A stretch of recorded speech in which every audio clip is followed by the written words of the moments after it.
There must have been many occasions during those 18 harrowing years that J.C. Lee Dugard spent in captivity that she might have cried out for help after being snatched at age 11 from a bus stop back in 1991. She actually assisted her abductor, Philip Garrido, with his home business, sorting out orders by phone or email for him. She occasionally even greeted visitors at the door, all alone by herself. She even went out in public, but she apparently never made a run for it, returning each day instead to the home, to the backyard of the man who had kidnapped her and raped her. But as baffling as that may be, Dugard's response to her captivity is hardly an unusual one.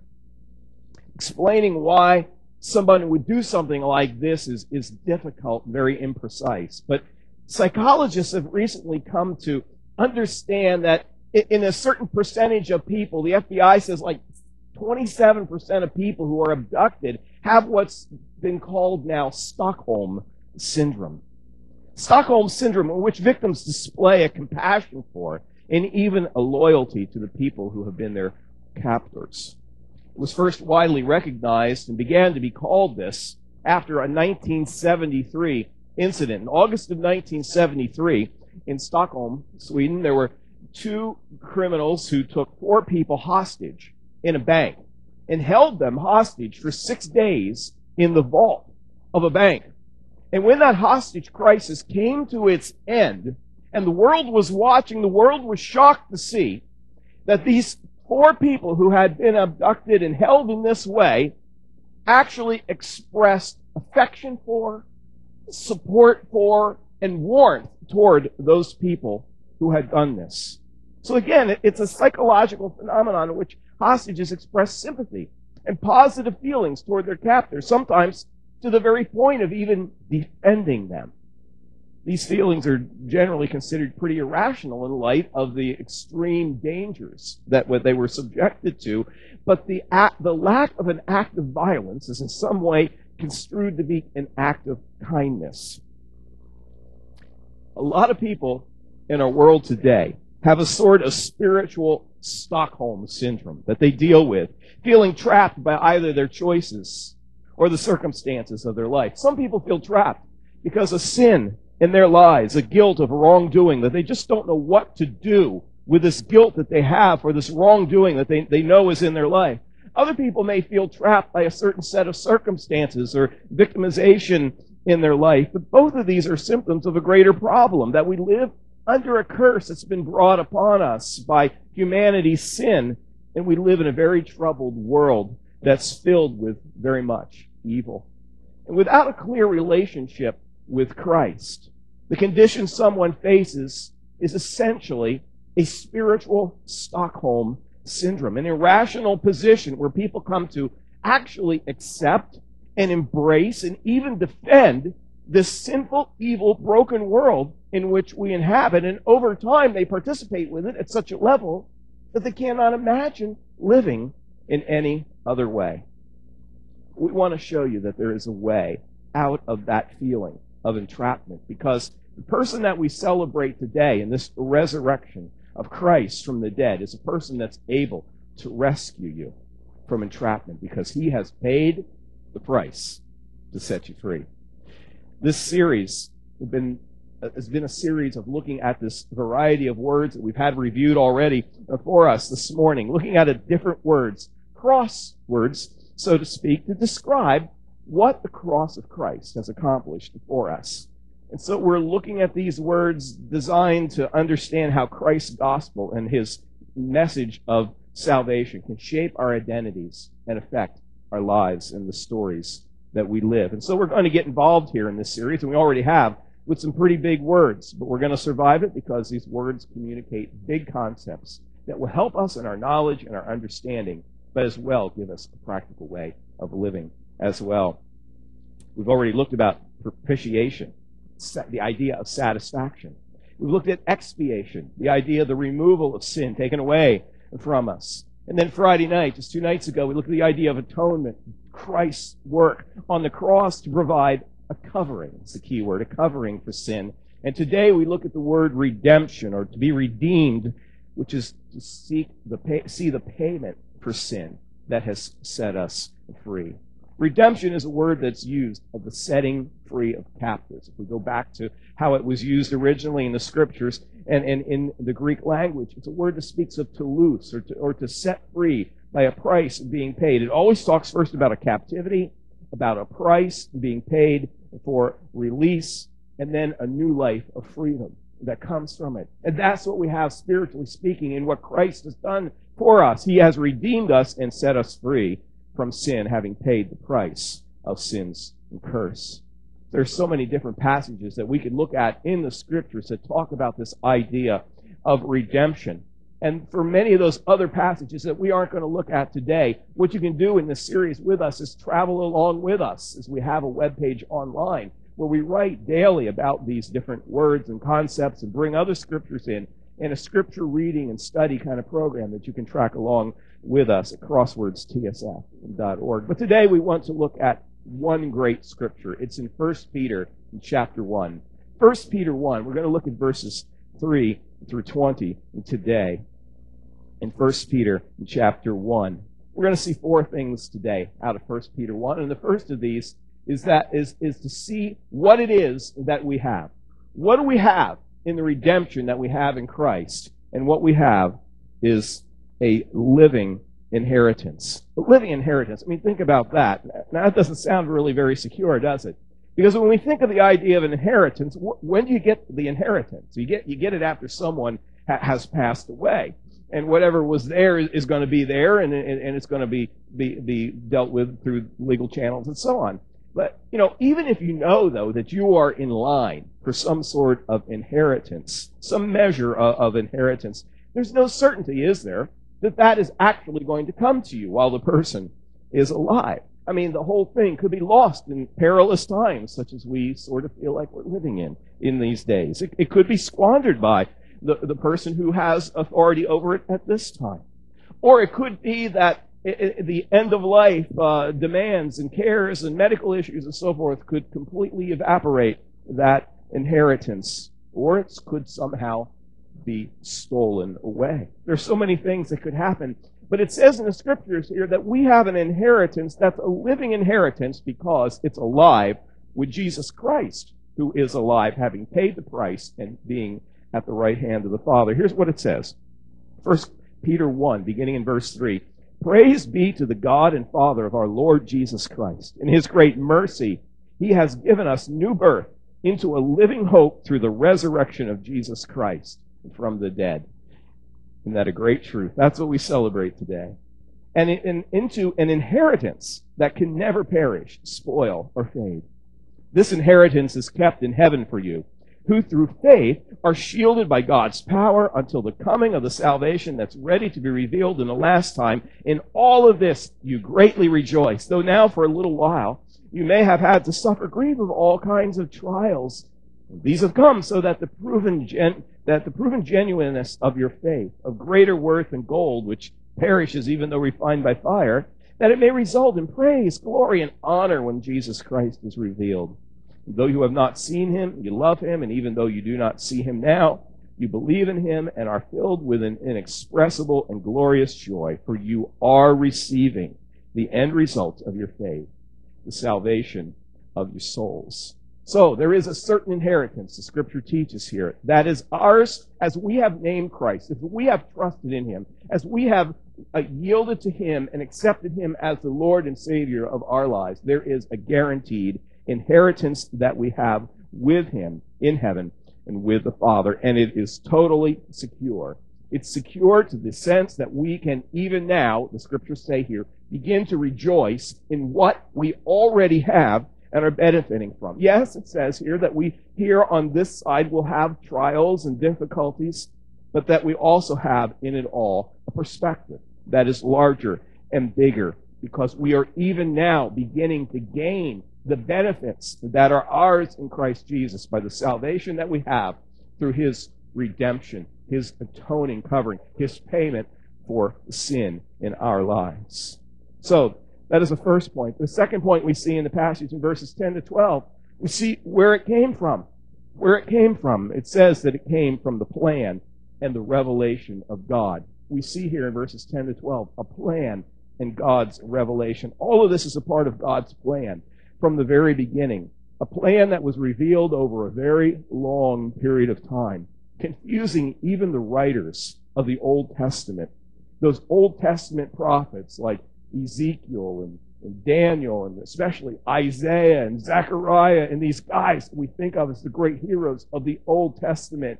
Do you know what? You know more than they know. You understand so much more than they did. And they were writing the Bible for us. And they didn't even understand it. Here's what it says. Concerning this salvation, the prophets who spoke of the grace that was to come to you searched intently and with the greatest care, trying to find out the time and circumstances to which the Spirit of Christ in them was pointing when he predicted the sufferings of the Messiah and the glories that would follow. It was revealed to them that they were not serving themselves, but you, when they spoke of the things that have now been told you by those who have preached the gospel to you by the Holy Spirit sent from heaven. Even angels long to look into these things. So you see what's being said here. These prophets, these Old Testament guys, so the words here, where it speaks of them searching intently, searching with the greatest care, are words in original language that speak of the idea of trying to find, searching through and tearing everything apart to find something of real value that's so important. And that's what they did, not only with their own writings, but looking at each other's writings, reviewing the Word of God that had been revealed to that point to them, to understand what is this about this Messiah, because it was confusing to them. They saw a Messiah that would suffer, but they saw a Messiah that would also reign. They couldn't sort all of these things out. But the writer here, Peter, is saying, you understand these things that these folk were intently trying to understand and look into. You now, it's a historical reality of the gospel that has been now revealed in Christ. The payment has been done. He has resurrected from the dead. He is alive with the Father. We have all of these riches that are now coming to us and an understanding of God's plan over all of time. Over all of time. It says that even the angels longed to look into these things. That word there for how they long to look in it, it's a word that speaks of someone kind of pulling back and peering inside, kind of peeping within to try to understand. The angels even themselves did not understand this, thought it was amazing. But we have this truth. We know what God's plan is. And it's all about Christ, the redemption that he does, and the payment that he makes. The Old Testament prophets, they wrote about this Messiah. And they wrote and studied, and they never understood what it was all about. How would it be? How could this be? But we are able to look back at it all and to see that, man, God has had a plan all along. So here's a third thing to look at today. A third thing about where it applies. So see, what do we have? A living inheritance. Where did it come from? God's plan. How does it apply? It applies in this sense, that it is for us that we might live a different sort of life. Hey, this stuff we're talking about here, oh, it's big words, but it's not just theological big words. It's not just an insurance policy that we're talking about that gets you to the other side in one piece. No, we're talking about a knowledge of Christ's redemption that is practical and helps us for the way we live our lives. Verses 13 to 15 says this, therefore, with minds that are alert and fully sober. Let me jump right to what that means. Minds that are alert and fully sober. You may have a translation that says, gird up your minds. The whole idea of girding up. You know, in the old times, in biblical times, people wore these more flowing garments and robes and all of that sort of thing.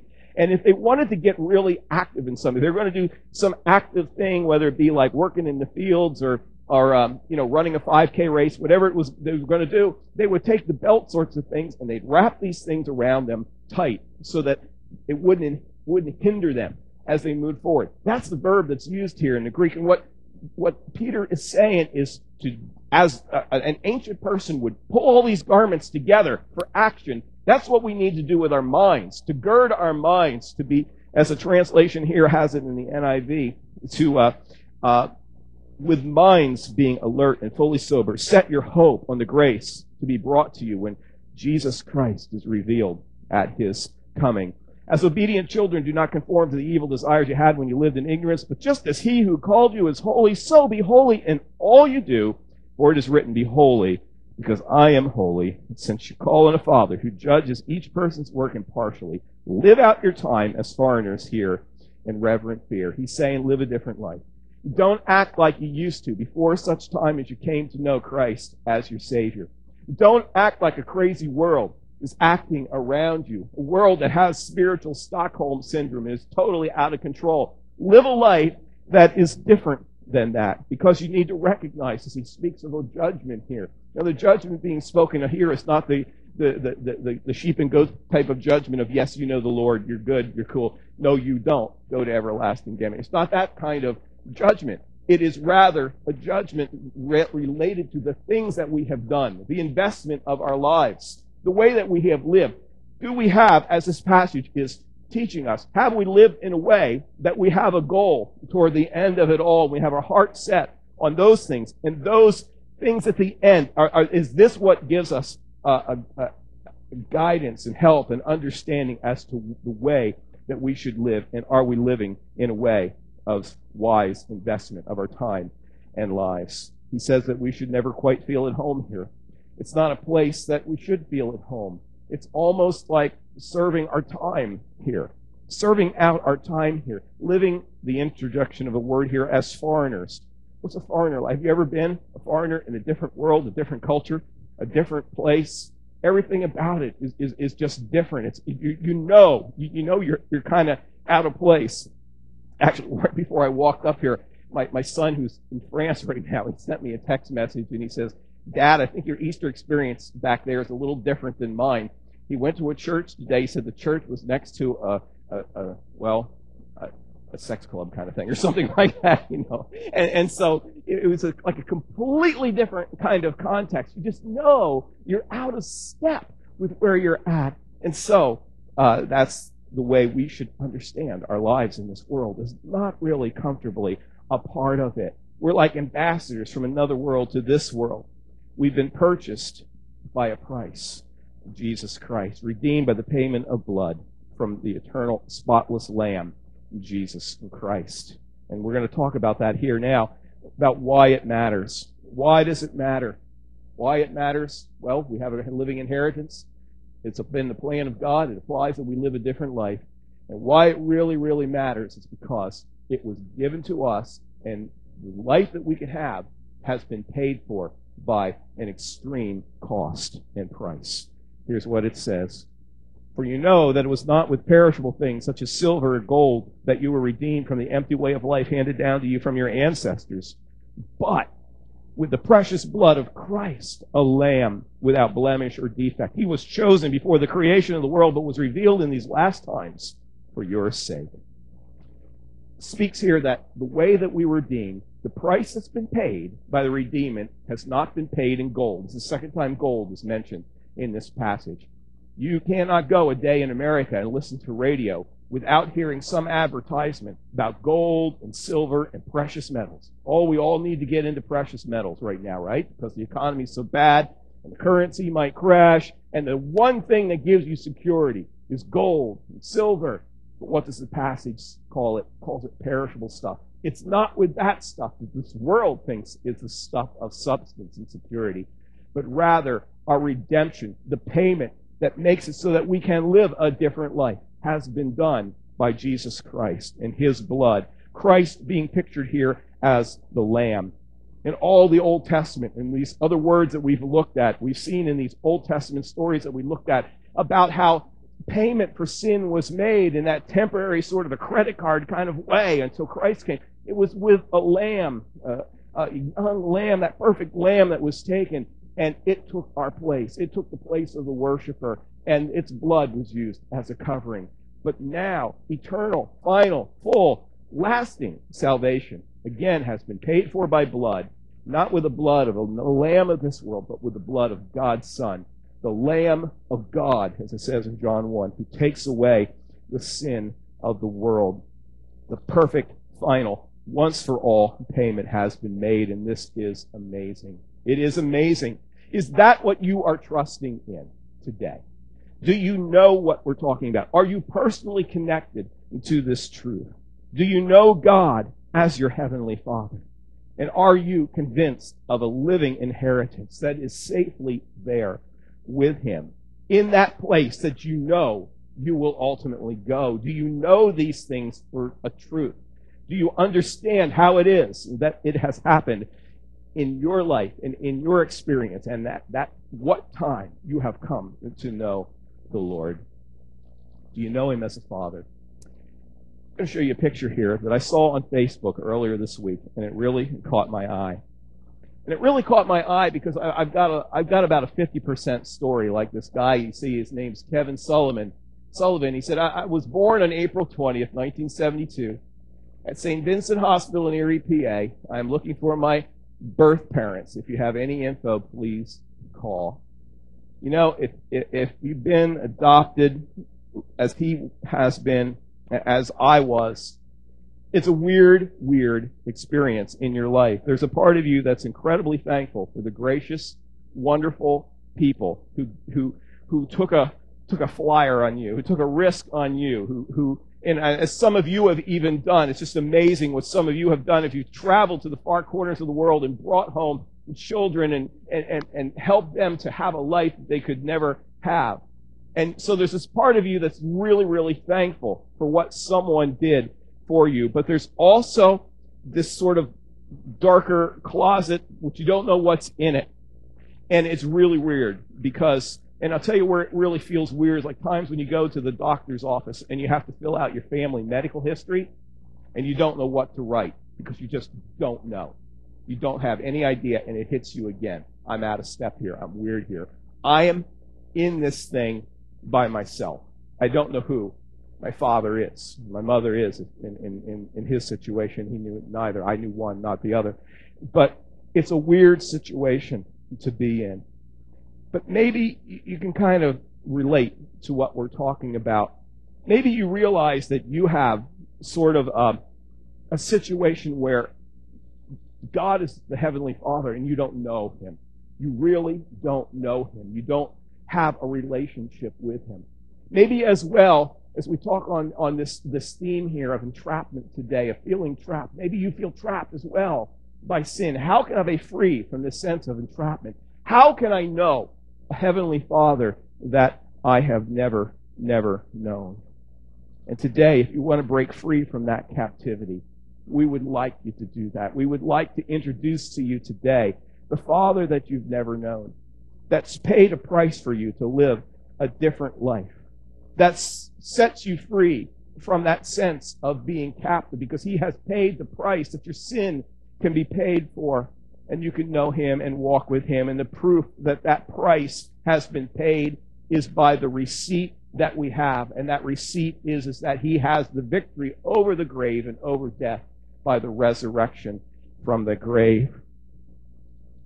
He offers to you today a new life if you'll accept that gift, even right now. Will you accept that gift? Have you ever done that? Have you never done that? Why not do it now? Let's pray as we finish this portion of our time today. Father, we thank You for what You've given us in Christ. We thank You that He has been the propitiation for our sins, that we may have their sins expiated, taken away from us, that our sins are surely covered by the cross, and all of that because of the redemption of Christ, proven by the resurrection. We believe, we know these things, Lord, to be true. And today I pray that some who are with us, who have never entered into a specific relationship with You through faith, that today, even now, they will confess their sin to You. They will ask You to forgive their sin. They will invite You to be a part of their lives today and to walk with You from this point forward. So, Father, thank You for what we celebrate today in the resurrection of Christ. And it is with joy and with confidence that we pray. In Jesus' name, amen.